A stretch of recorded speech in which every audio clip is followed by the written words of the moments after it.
Kolkata night রাইডার্সের squad থেকে মোস্তাফিজুর রহমানকে বাদ দিতে নির্দেশনা দিয়েছে বিসিসিআই। তার বদলে পছন্দমতো ক্রিকেটার নিতে দেয়া হয়েছে অনুমতি। ক্রিকেটের সাথে রাজনীতি একদম মেলানো উচিত না আমি মনে করি।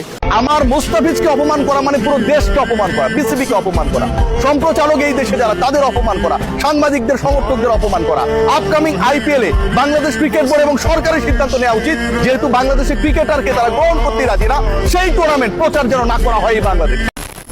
শেষ পর্যন্ত ভারত পারল না, বেরিয়ে আসলো আসল চেহারা। খেলার মধ্যে রাজনীতি মেশানোর পুরনো অভ্যাসটা ছাড়তে পারেনি ভারত। বিগ টিম বানালো মুস্তাফিজুর রহমানকে। এইবারের আইপিএলে 9,20,00,000 রুপিতে মুস্তাফিজুর রহমানকে দলে নিয়ে চমক দেখান কলকাতা নাইট রাইডার্স।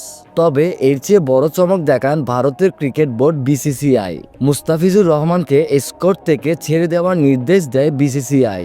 এমনকি প্রয়োজনে খেলোয়াড় বদলেরও অনুমতি দেবে বলে জানিয়েছেন ভারতের দাদারা। ভারতের কিছু গণমাধ্যম জানাচ্ছে বাংলাদেশে হিন্দুদের ধরে ধরে মারছে, তাদেরকে নানা অত্যাচার করছে, তাই মুস্তাফিজুরকে নিয়ে শুরু হয়েছে রাজনৈতিক ও সামাজিক বিতর্ক। ভারতের গণমাধ্যমরা না দেখে না জেনে ভুলভাল নিউজ প্রচার করে এইসব দণ্ড লাগাচ্ছে। যাই হোক, ভারতের নিউজের কথা বাদ, ভারতের সাবেক অধিনায়ক ও বর্তমান তেলেঙ্গানার মন্ত্রী মোহাম্মদ আজহারউদ্দিনও সমর্থন দিয়েছে বিসিসিআইকে।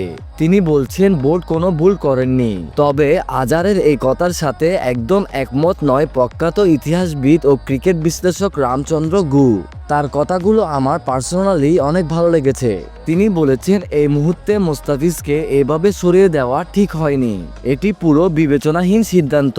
ভারতের উচিত বাংলাদেশের সাথে ভালো সম্পর্ক রাখা। খেলাধুলা বা ক্রিকেটের মাধ্যমে বন্ধুত্ব আরো মজবুত করা সম্ভব। তবে বোর্ড যে সিদ্ধান্ত নিয়েছে তার দীর্ঘমেয়াদী ক্ষতির কারণ হতে পারে। তবে ভাই, আমি একটা কথা না বলে থাকতে পারছি না। একসময় ইন্ডিয়া কারো সাথে ক্রিকেট খেলবে না, তারা নিজেরা খেলবে, যেমন ইন্ডিয়া ভার্সেস ভারত। বলেন কি না।